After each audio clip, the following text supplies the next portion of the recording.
25 years. Okay, we're recording. All right.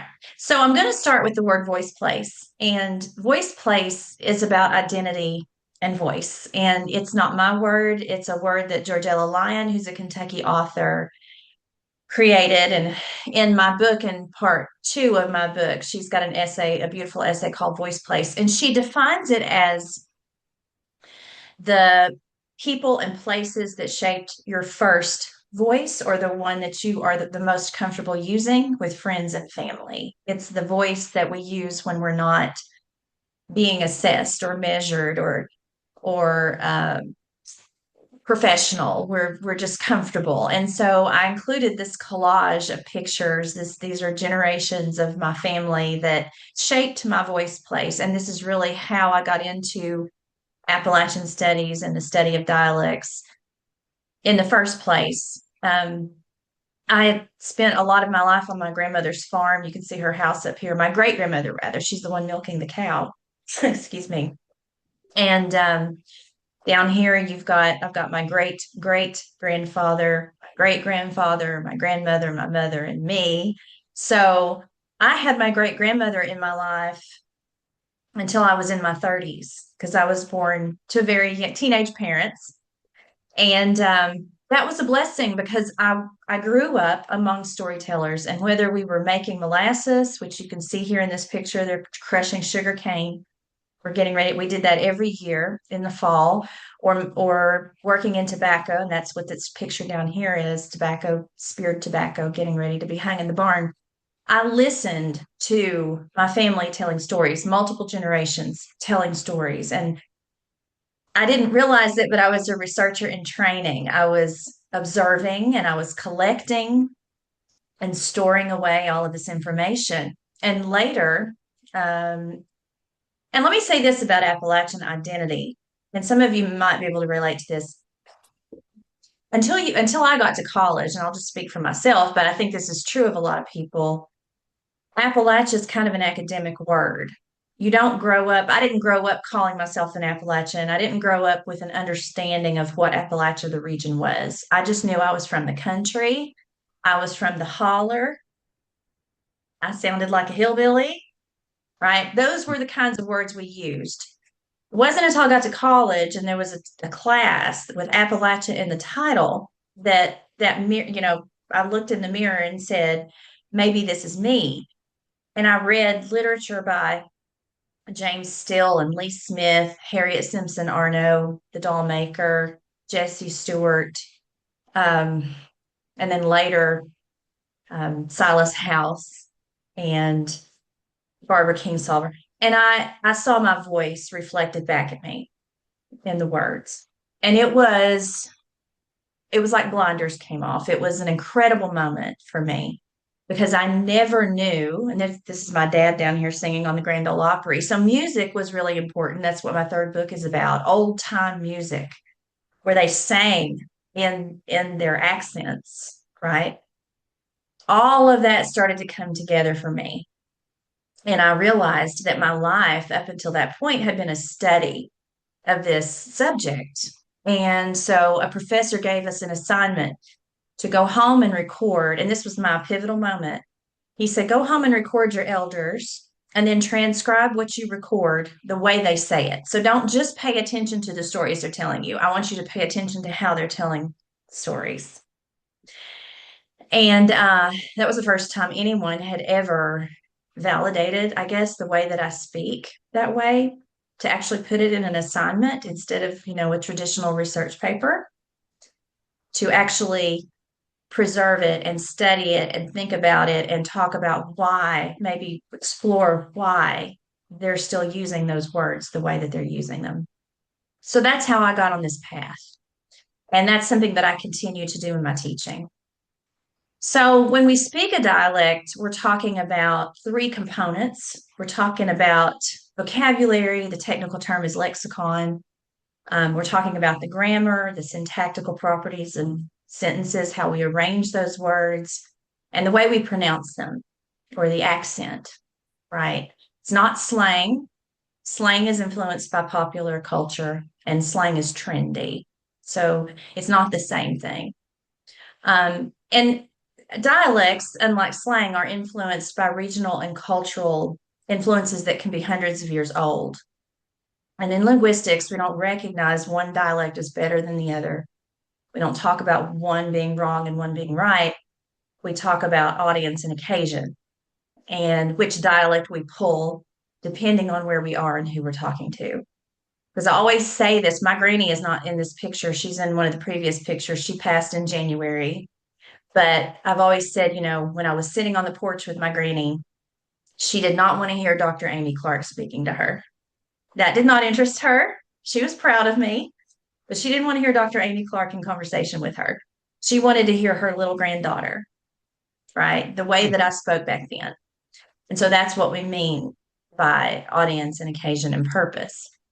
And when we're talking about cultural Appalachia, you all know the federal map of Appalachia extends well beyond where people self-identify as Appalachian, or well beyond the boundaries of where you see and hear what we would consider Appalachian culture. But linguistically, this is generally the area of interest that we have. And, this past year, I podcasted with Landon Bryant. You might follow him. He's pretty famous on the internet. But, I realized after talking to him and listening to him that about 90% of the vocabulary he talks about overlaps with what we use in Central Appalachia. So, these are not hard boundaries. He's in Southern Mississippi. These are not hard boundaries because people come and go with language, but that's generally the area that we're talking about. And when we ask why do these influences persist, right? Michael Montgomery, the late Michael Montgomery, probably did the best research in this area of anyone. And he wrote chapter 1 of my book where he sort of contextualized it and where it came from. And he says that, we think of it as very old, but the oldest components are just traces. What you hear today is generally created during the colonial age, with largest influences from England. A lot of people like to say, well, Appalachians speak Elizabethan English. You might have heard that rumor. People love to say that, and it's very romantic. It's very romantic, but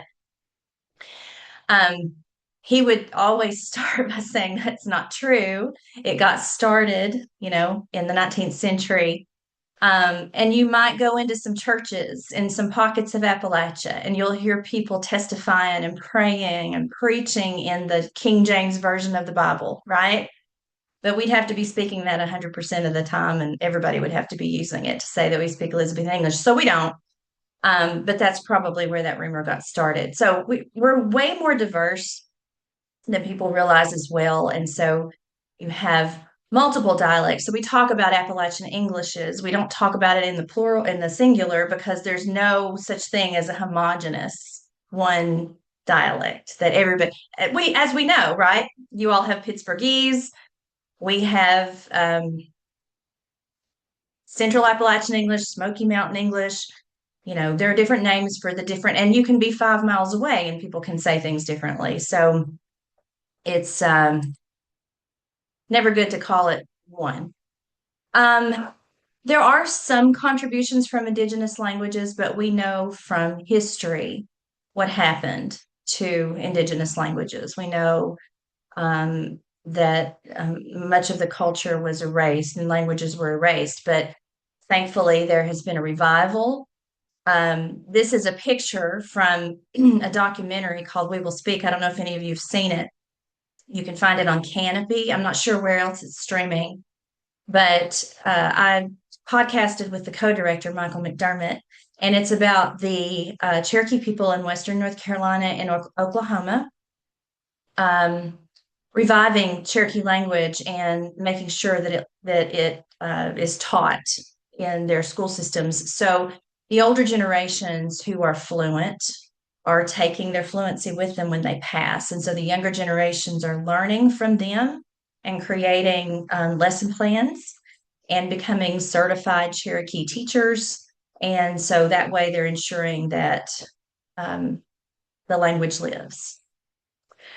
So place names and animal names, those are primarily what we have left from indigenous languages, and I've got some of those listed here. And anytime I have any of these words on slides, these are just selections. It's not the whole thing, just selected examples. Michael Montgomery also indexed 400 words that were still spoken throughout the Appalachian region in the United States that he traced directly back to Ulster and Scottish sources. And I've got a list of these here. Some of these I heard growing up, older generations used them all the time. My mama would say, she had apple trees and cherry trees, and she'd say, go get a poke and get you some apples.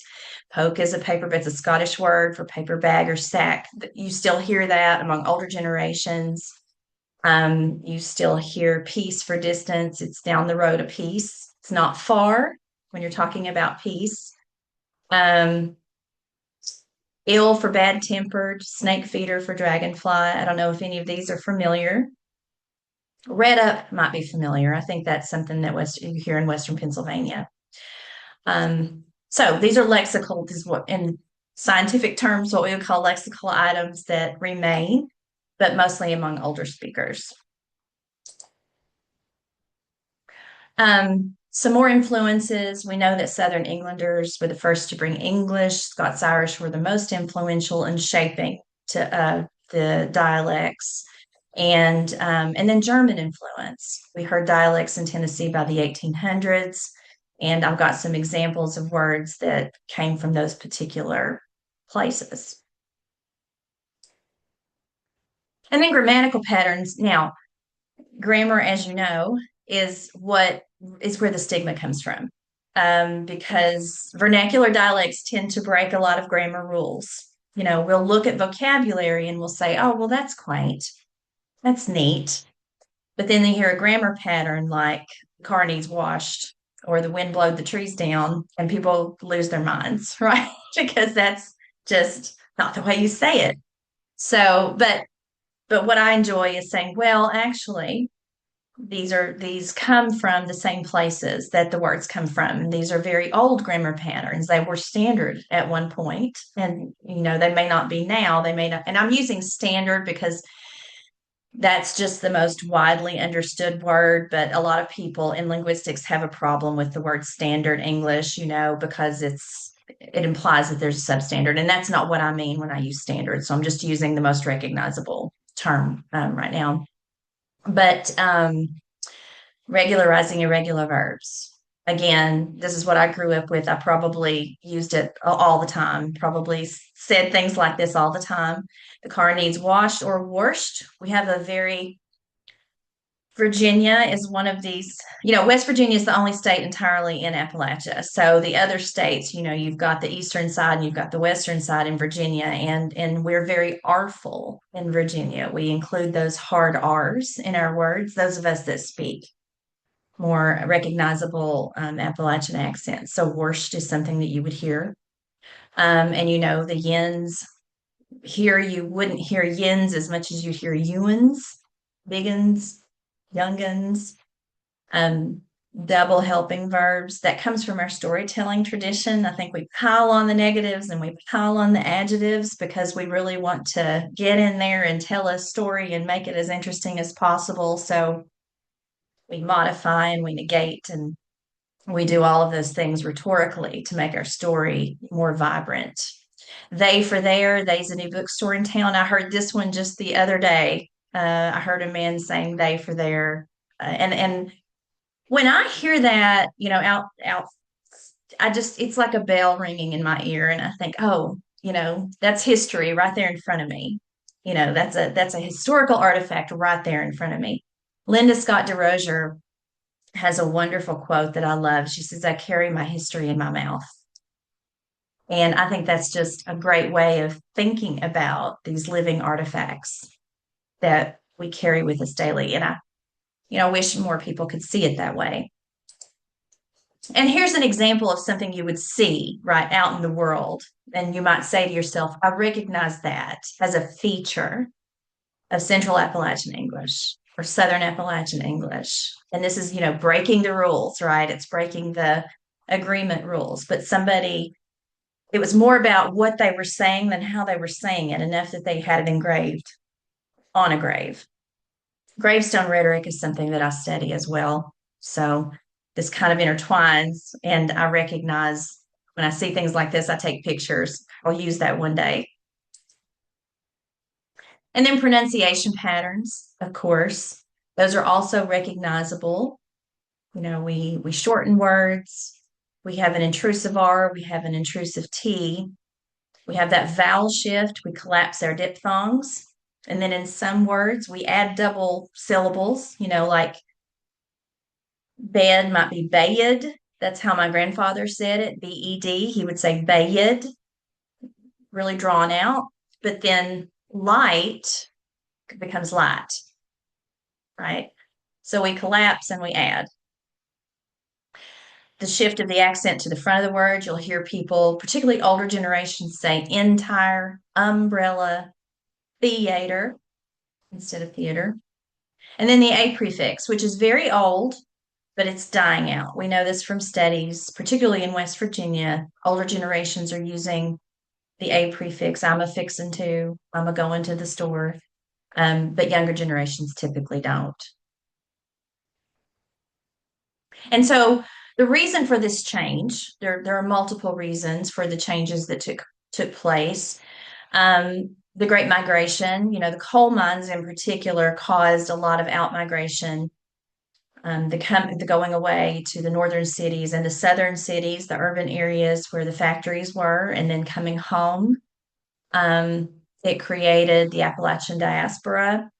War on Poverty of the 1960s drew in a lot of outside people, and that's going to have an influence on the way people, and people are becoming aware of how they sound to outsiders at this point. One of the things I read was that was the first occurrence. Now, here in Central Appalachia and Southern Appalachia, we say Appalachia with a short A. And so that was the first time some people had heard Appalachia before. And that's an interesting thing. I don't know if we'd have time to discuss it or not, but that one vowel is such an interesting thing to me in the way that people react to it. Whether you say Appalachia or Appalachia. And there are people that get really upset in Central and Southern Appalachia because they say that's the only right way to say it is the short A. But then I've met people raised in Eastern Kentucky, West Virginia, and other places who were raised to say it with a long A. So I don't believe there's a wrong or right way to say it. I think if you're in a place and you hear a lot of people saying it one way, be aware of that because there are perceptions. We know this from studies. There are perceptions tied to what people hear. They might think differently about your politics. They might think differently about, where you're coming from. I don't know, but I no longer worry about how people pronounce Appalachia. So the more diversity that comes in, you've got a reduction of features, of course. Jobs, formal schools are built. You're working with the public. You're learning formal rules of written English. That's all going to have an effect on the way people sound. Industrial development is going to change the vocabulary. It's going to add things to the vocabulary. Inventions are going to change what we call things. But something that's interesting is my great grandmother. I think her first refrigerator was a Frigidaire, the first one she ever had when they switched from a spring house to an actual machine that kept their food cold, but she never called it anything but a Frigidaire. That was her term for it, no matter what brand she had beyond that. So why do people continue to speak in a vernacular way when they know that it carries stigma, when they know that people will have a tendency to judge or correct or whatever? One of the theories is that it's simplification, that English is far more complicated than it needs to be. And, when we regularize irregular verbs, we're just simplifying something that's more complicated than necessary. Recognizing that a lot of it's political, right? And how we spell words and things like that. And so they don't see necessarily the need to assimilate all the time.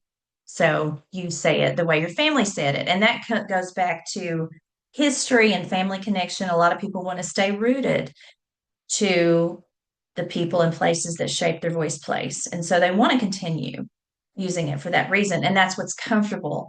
And then communities of practice.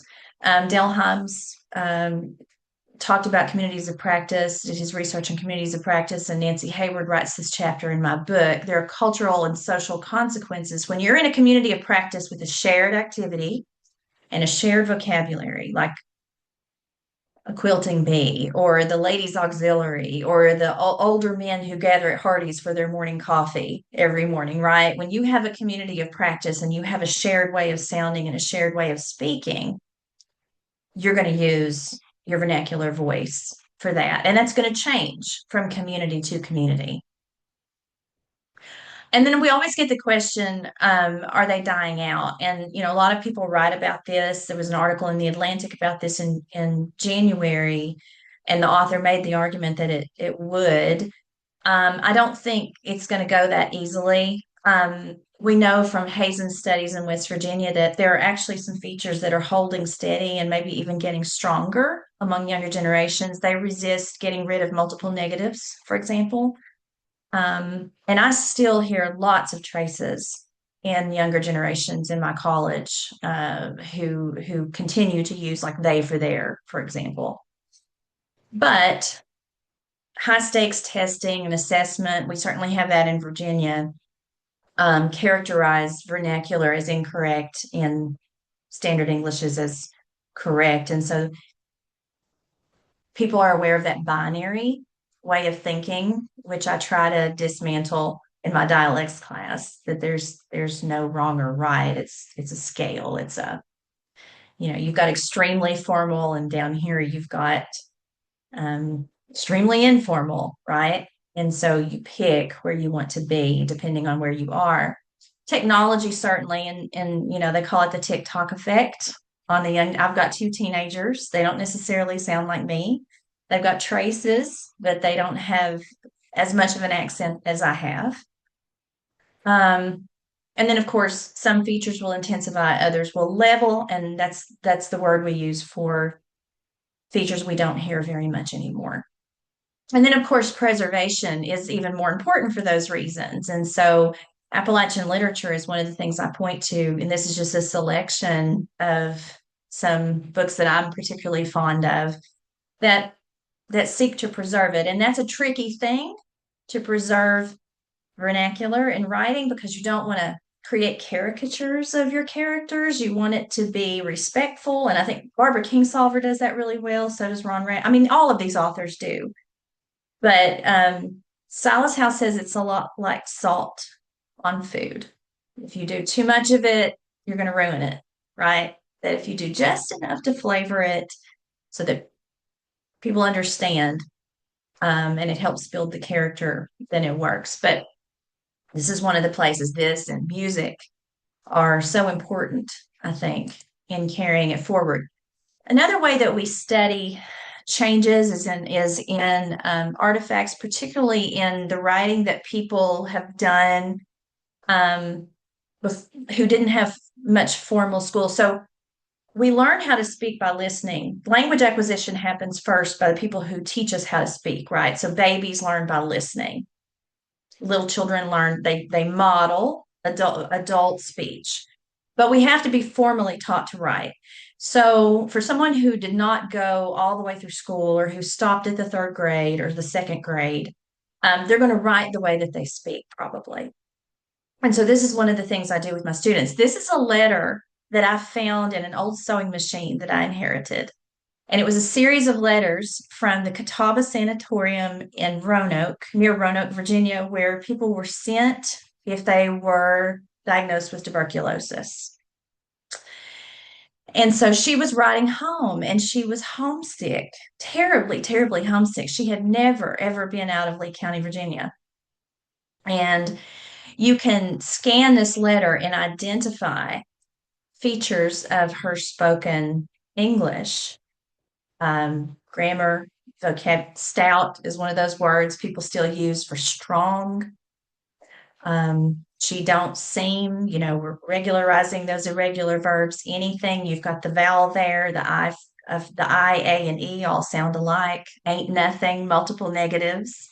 So my students look at this, and then we compare it to a Civil War letter 100 years earlier. Michael Montgomery and Michael Ellis they collected, it's called the Corpus of Civil War Letters, and there's a website. You can go online and find these, and they transcribe Civil War letters written by infantrymen who wrote the way they spoke because they did not have formal written education. So, this is one of the ways, before we had the ability to record people, one of the ways that we can study how people sounded.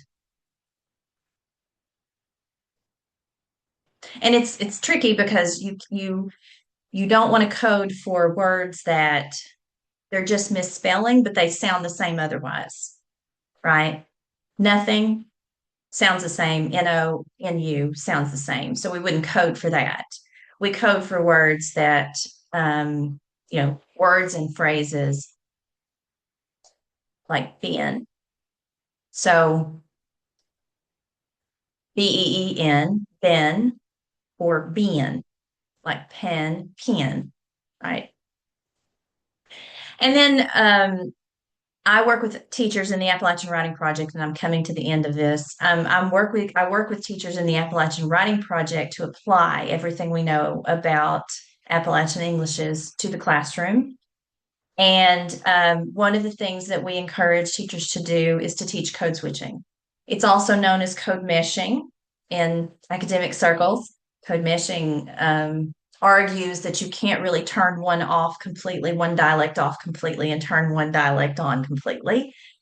But code switching recognizes that we don't use the same dialect in every situation and with every audience, right? So if you want to be clear, and that's how I always say it, I don't say worry about being judged because that's a personal choice somebody has to make. To be clear, right? And to be as professional as possible and to use words that everybody will understand and pronunciations that everybody will understand, you do need to know how to code switch. And this is what I tell my public speaking students.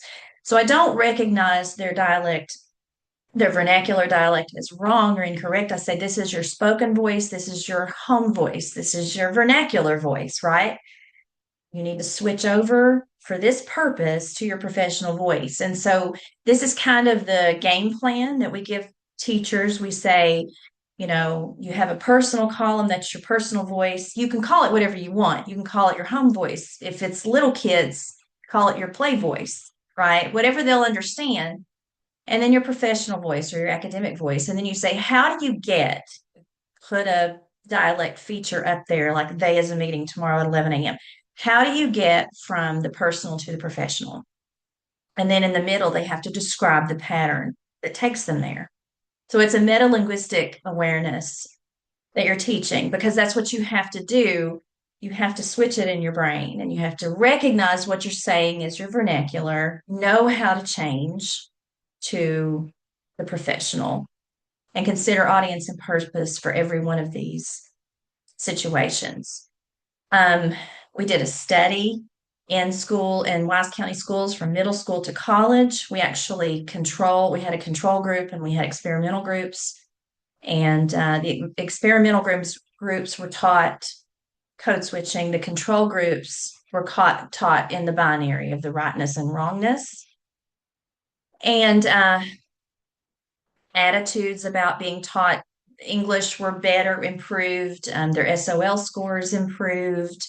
Their pre and post test writing improved much more than those in the control group. And so we knew that was going to happen because we kind of expected it because previous studies had said with African American youth in Eastern Virginia that this works. But it's a way of being sensitive to if you say, the way that you sound is wrong, then you're saying your mom and dad are wrong, your preacher's wrong, your friends are wrong. You're calling everybody in your voice place wrong. And that's hard. That's hard. It creates an identity crisis. Silas House writes about this in part 2 of the book about being made fun of for pronouncing oil, OIL, as oil. And the teacher called him a hillbilly in front of his classmates and told him he was going to have to stop sounding like that. And he never got over that. So I think it's important. I think it's really important to think about the power that we have over students and the power that we have in how we talk about language, particularly when it's Appalachia. And that's my little soapbox speech. So I guess, am I taking questions? Sorry. I'm looking Yeah. at the box, the chat box here. Yeah, we've got a couple. Christina, I don't know if you're there, if you want to speak your question or if you'd like me to read it. No, I am here. I'm just doing the thing that we all do where we do five things at the same time. Um, I think the thing that, and you started talking about this a little bit, but I grew up speaking a different language, and now I say things like the car needs washed. Because I've lived in Ohio for a really long time. But are you seeing or hearing about like the influence of immigrant communities, like for the previous immigrant communities, either picking up on that Appalachian language or bringing their own interpretation to it? I'm just kind of curious how that is, what that's looking like in our like modern global world and cities like Pittsburgh versus maybe smaller communities. I think that's a great question. I can't speak specifically to immigrant communities. I haven't done any research in that area and I'm not familiar with any, but I can tell you that we know that what people speak at home is the most influential.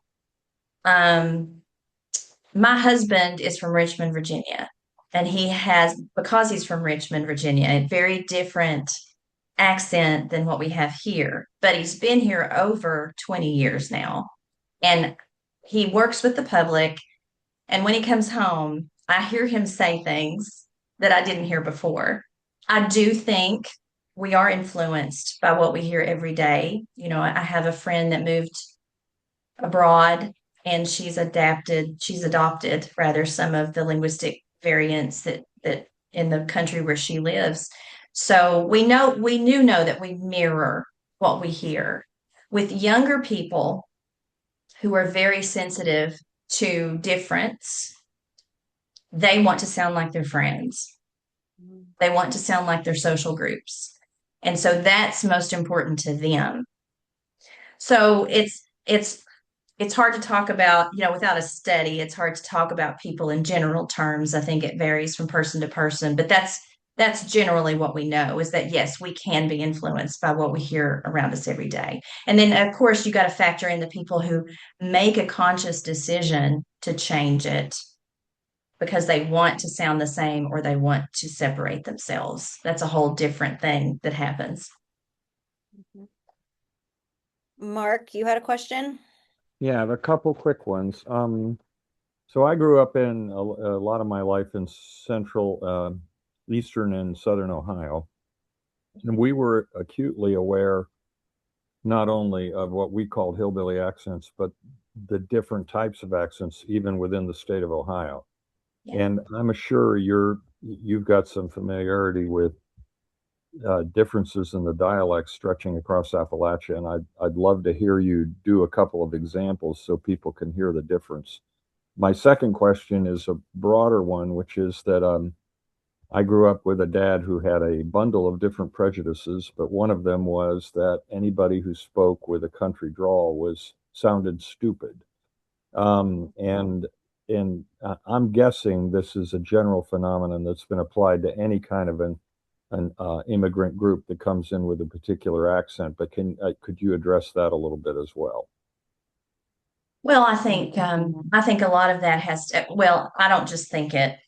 This is widely something that particularly Appalachian authors write about pretty extensively. And I was on a panel with Beth Macy, who wrote Dope Sick and Silas House a couple weeks ago, and then this came up. That is more about class than anything else. Um, it's a way of attacking people who are perceived to be of the lower classes without being called out. And it's also a way of when people want to separate themselves from perceived poverty. That's one of the ways that they did it. I'm not like them. I don't want to be like them. And the hillbilly thing, that's a very complex history that goes way, way, way, way back. In my research on the Carter family book, hillbilly music was what they called the earliest category of what's now country music. And a lot of record companies didn't want to use that term for a really long time because they were afraid it would hurt sales. But then they recognized that people were buying the records, millions of these records. They didn't care that it was called hillbilly music, and so then everyone jumped on that trend and used hillbilly as a category. Um, as for the differences, I'm trying to think of a good example. That's got me stumped. I'm trying to think of a good example of something that you would hear, besides Pittsburgh, which you all know the differences there. But I do know, we have a town that's not far up the road called Pound. And this isn't a really great example, but it's the best one I can think of right now.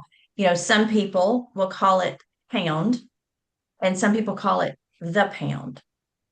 And so that difference of adding the is something that you will hear. Also, we have a town called it's spelled Dante, and you have people who will call it Daint, and you have people who will call it Dant. And I can't tell you exactly why the Daint people use Daint and the Dant people use Dant, but I know that's a difference that you will hear in that little town name. And I think it even remember when, I don't know if anybody remembers Paul Harvey on NPR, but I think he did a little story on the town of Daint and the way that people pronounce it differently around here, which I always thought was neat. I think I'm going to do a bad job of this, but what we used to talk about was kind of a broader difference depending on what region Appalachian people came from. So we used to say, and this could be way off base, I have no idea. We used to say that the Kentucky accent was flatter and more twangy, but the kind of country accent in Eastern Ohio was more guttural. So Kentucky might be like kind of like that, but in Eastern Ohio, it'd be back in the throat more like this, Yes. more like that with your washing. So I don't know whether those kind of things get studied. They do. Virginia hasn't been studied as much as Kentucky and West Virginia have been studied. And that's something I just podcasted with Jennifer Kramer, who does perceptual dialectology at University of Kentucky. And I said I wanted to start doing more of that in Virginia, on the Virginia side, because Virginia is a very interesting state as far as dialects go. And you've got the Tidewater region and Tangier Island, where you can barely understand, their dialect is so old, it goes all the way back to the 16th century. And it's been preserved because you have to take a ferry boat to get there. And very interesting set of dialects there. Yeah. I think Allison had to step away, but she left a question in the chat for us. I like what you said about thinking of dialect and vernacular like sprinkling salt on food and narrative in books. I'm curious, what do you think about newspapers, print media quoting people from Appalachia? Is it preferred to translate the vernacular and dialect to print, or is it better to write the quote more in the way that a person would write it? So like the sort of the code switching, more professional way. Like they probably wouldn't write Warshed or Youngins, but they'd very much say it, is what she's saying. I think it depends on what they're talking about. So if they're not Mhm. talking about anything related to dialect, I would Mhm. not spell it the way they pronounced it. Does that make sense? I wouldn't, I think Yeah. I would keep it in the more standard media voice. Mhm. Because you don't want the focus to be how they're speaking. You want the focus to be what they're saying, the content, what they're talking about. But if you're doing a story about Appalachian voice and they're explaining that to you and they're giving you examples, that's different, right? Yeah, But I do think it's a tricky, yeah, no, I would not, unless you're yeah, talking about Appalachian voice. that makes a lot of sense. I Yeah. think we could probably talk for a whole nother hour about your work on gravestone rhetoric, but I would like to hear a little bit more about what that is and does and what you learn from that that isn't revealed from everyday speech or writing. So gravestone rhetoric, when I study gravestone rhetoric, I'm looking at iconography and text and architecture. And the very first study I did, I actually compared a graveyard in Western Pennsylvania to one in Central Appalachia to see how men and women were represented. And that wasn't necessarily about dialect, it was more just about the words they used and the symbols they used and how women, and one of the interesting things I found over a century's time is that women were historically identified by their husband's name, so wife of, and then their husband would be on their gravestone again, and that diminished over time. And you can probably correlate that to social changes over time. But one of the more interesting studies I did on my grandmother's property, I found out that we had a graveyard that the family lore says belonged to enslaved people in Lee County.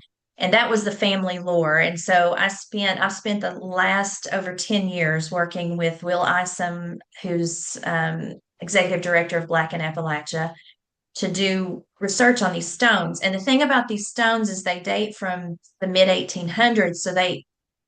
And if it's kind of correlates with a marginalized group that would not have access to literacy because the stones have no writing whatsoever.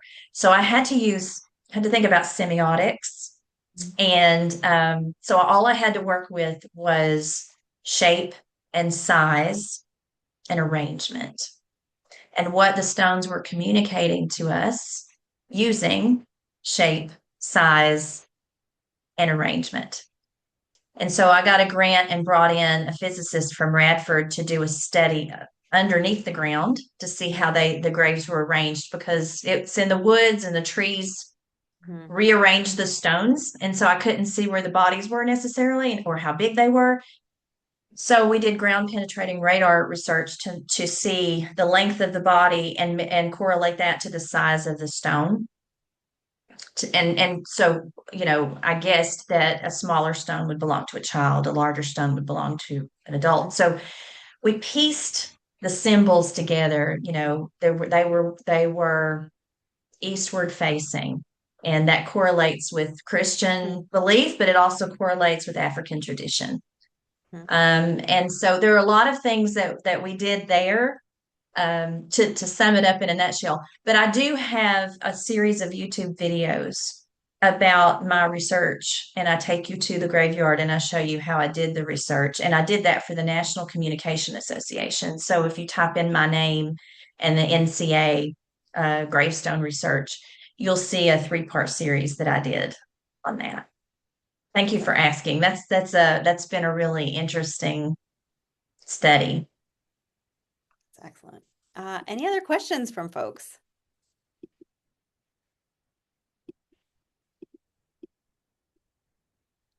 I know I was kind of curious. We talked about this sort of a little, like one of the things that I think is so interesting is like you talked about how some dialect features get judged as incorrect, but the thing is, it's like words like yins and y'all actually solve real language problems because English doesn't have a separate word for a plural you like many other languages do. Like, why do you think those, let's call them innovations, are like so often dismissed instead of appreciated?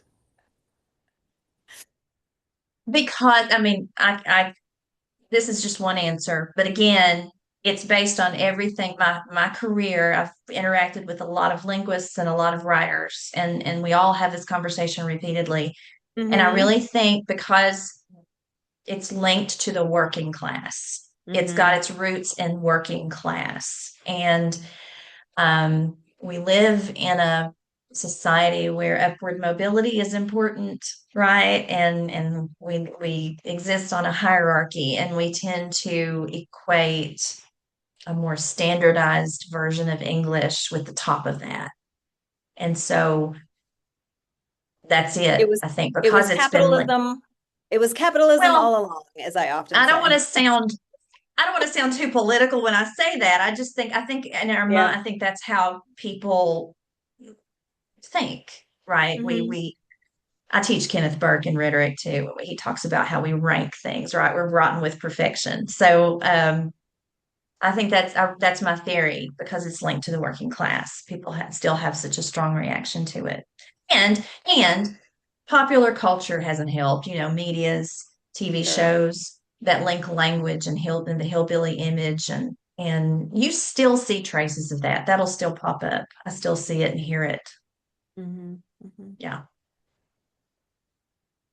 Any other questions from folks? No, I love the thing about it being linked to class. I think that explains a lot, and it even this may be too much of a stretch, but it even reminded me that we went through a whole period in Hollywood in the early part of the 20th century where the preferred accent was this sort of strange. I know it's got a name, but I've forgotten it. The This sort of Mid-Atlantic, strange. What's that? Yes, Mid-Atlantic, this Mid-Atlantic. sort of Briticized form of English that look hearing it today makes everybody sound like they're trying very hard to be upper crust, um, Yes. and that kind of faded away, I think, as middle American language became the more standardized form. But do you I think that's probably class related too, I guess. Yeah. And even before that, you had local color literature. You had these writers that moved through the region and they wrote these books and pieces where they really exaggerated the way Yep. people looked and sounded.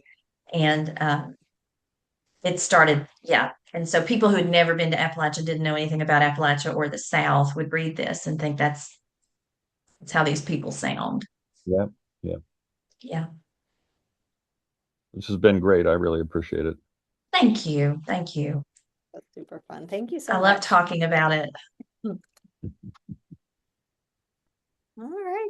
Well, thanks everyone for joining. It was great seeing you all, and Dr. Clark, thank you so much for coming. We loved having you. Thank you for having me. And I hope you all listen to the podcast. And you've got my email if you ever want to reach out to talk about anything else. I'm happy to do it. Sounds good. Thank you so much. Bye, Thanks. everyone. Bye bye. Thank you again, Laura.